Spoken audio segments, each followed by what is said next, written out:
Why we are taking these beautiful foodstuffs and turning them into a circus act, I have no idea.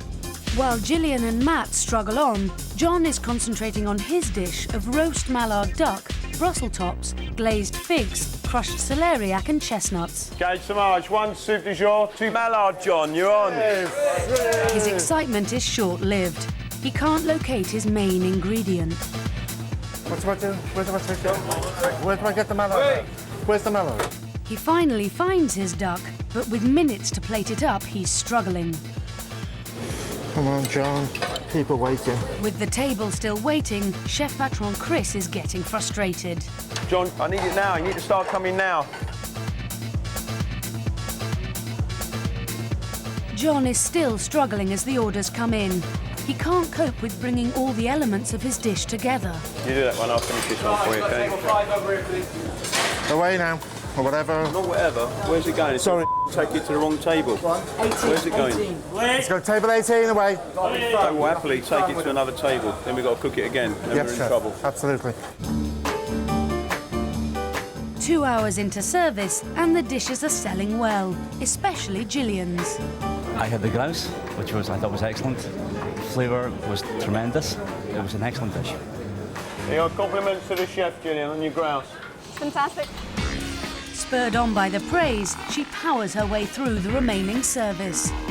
I think I'm not coping okay with the pressure. It gives good adrenaline as well. Matt is close on Jillian's heels, and he's shown initiative with a last-minute revision to his dish, adding spinach for presentation. First batter went out, didn't have much grain on it, so we've added some spinach to it just to give it to bird grain. So I'm really pleased with that, yeah, thanks. Partridge was delicious, very well cooked. Generally, it was a great dish. John is a different story. He's forgotten everything he's been taught. I can't remember. Chris, you need to watch this, mate. John's gone belly up over here. He's forgotten what it looked like. Last time, OK? Yes, chef. Still panicking, he forgets an important part of the dish. Oh, I forgot the chestnut. Sorry, chef. John forgot the chestnut. Sorry. You ain't got time to say sorry. Right, afterwards we say sorry and we forget it. We just need to move quickly, make mistake, make mistake. Damn, that was...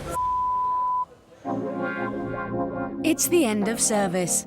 The customers are happy, but what about Chef Patron Chris Galvin? Tell me about Jillian during service. Jillian burnt the first one, we had to throw it away. But she settled down and I would say she's a bit of a pro, to be honest with her. She cooked very strongly, very confidently throughout. OK, now Matt, young boy, full of energy, did he deliver? I think Matt was disappointed that his dish was looking a bit flat. However, he turned it around on the last dishes, came up looking good, and Matt's definitely a boy with a future. What about Big John? John was very messy, very panicky when it comes to plating the dish. I had the feeling that John was on the edge. I think he got to a point and we had to lay off him a little bit. If you were going to pick one of these to work with, who would it be? Without doubt, it would be Jillian. She was taking the grouse apart with a gusto of a chef that had been here 6 months or more. Now they're straight back to MasterChef HQ. Last year, these 3 contestants failed to make it through. Now they've been given a second chance. Jillian impressed with her inventiveness in the first round and was the chef's choice in the restaurant. Will she be able to maintain her high standard? Matt's first round dishes left the judges undecided, but he proved he can hack it in a professional environment. He really needs to give it 100% to stay in the game.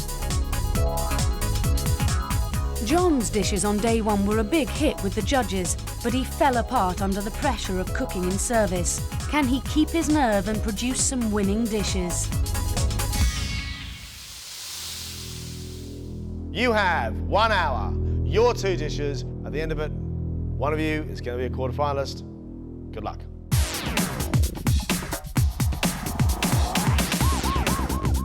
John is sticking to his winning formula of hearty home-style cooking in a bid to impress the judges.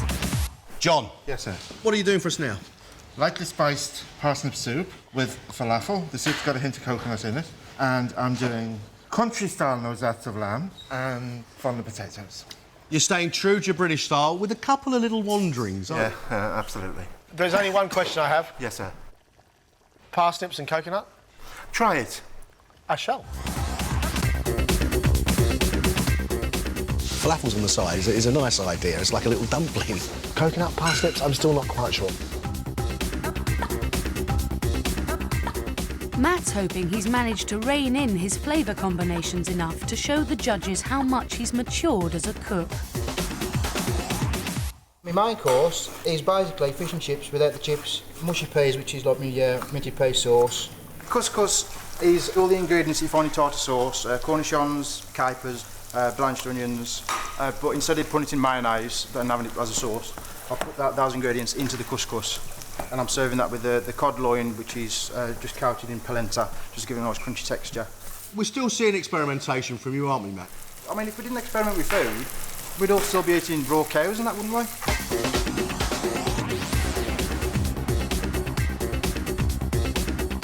Matt's food is very different. I'm so intrigued. I've never had cod and polenta. Couscous with the spices and the flavourings that normally go into tartar sauce. I don't know what's going to hold it together, Greg. 20 minutes. Property developer Jillian's determined to win the judges over by cooking a menu inspired from her recent stint in Spain. What have you got in store for us? It's going to be a seafood and squash soup with langoustines and oysters and trout roll. And then for a main course, ballantine of rabbit wrapped in serrano ham on charred white beans. Jillian, you're not just doing this for fun. You've obviously got a goal. What's that goal? My goal is to open my own restaurant and just get better at food and produce the best, most brilliant dishes in my eyes, and hopefully people will like them too. We've got the soup there with oysters and langoustines and caviar, and then we move on to rabbit in ham with Swiss chard, with white beans, with carrot sauce. It's either going to be absolutely delicious or it's going to be very, very confused. 5 minutes, guys. You've got 5 minutes left.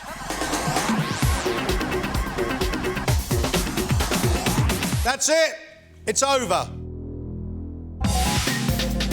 John has made a spiced parsnip and coconut soup with falafel, followed by noisettes of lamb with fondant potatoes, ribbon vegetables and a reduced wine jus. Coconut and parsnips, John. Coconut and parsnips.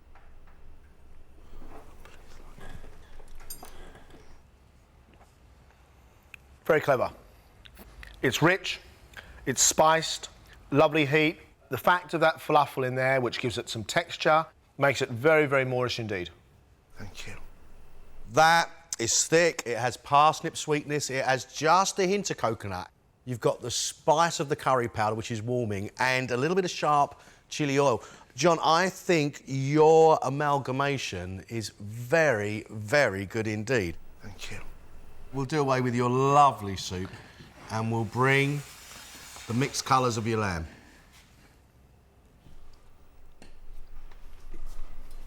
The tender softness of good fatty lamb, the ribbons of vegetables, they've still got a bit of a crunch. Your potatoes, bacon, veg is all absolutely perfect. I can't fault a thing. The flavours and the textures are lovely, John. Thank you. It's a good dish. Every single component of it is right. Everything is cooked really well. Everything is seasoned very well. But it is scruffy, John. Matt's main is polenta-coated cod loin with tartar couscous and creamed minted peas. And for his dessert, figs poached in spiced rum with crumble topping and sour cream. The sauce for me is the overpowering flavour, and I wish it would compete better and blend better with the couscous. Everything, unfortunately, is then pea, and it's very sweet. The predominant flavour is the mint and the peas, the lovely taste of the fish, and then the texture of that couscous and the polenta. That fish needs to be seasoned a lot more. Right. As a concept, I think it's great. As a presentation, Matt, for the first time today, I've seen a clean, concise plate, and I applaud you for it. Bye-bye, Mr. Fish. Hello, yummy fig.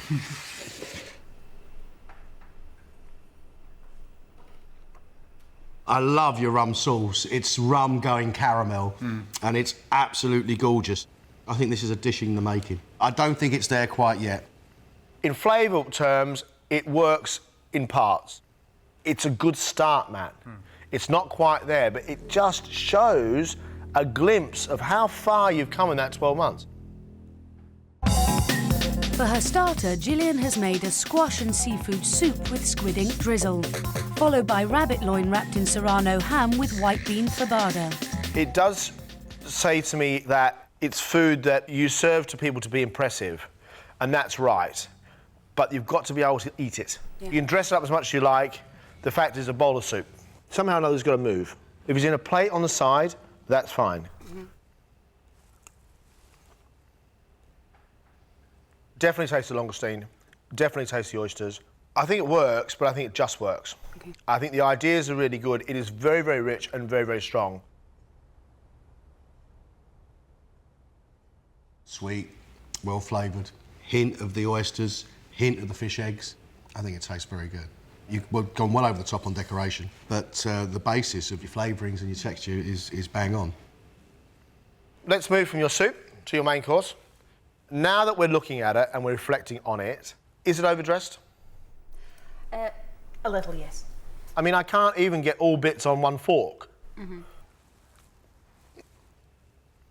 Without a doubt, the star of the show is that rabbit.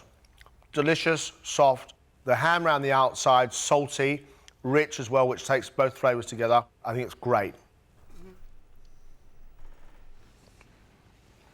Rabbit and ham is absolutely beautiful. It's really nice and soft. The ham gives it a saltiness. The paprika hits me first, the deep flavour of the offal of the rabbit. It's beautiful. Why we are taking these beautiful foodstuffs and turning them into a circus act, I have no idea.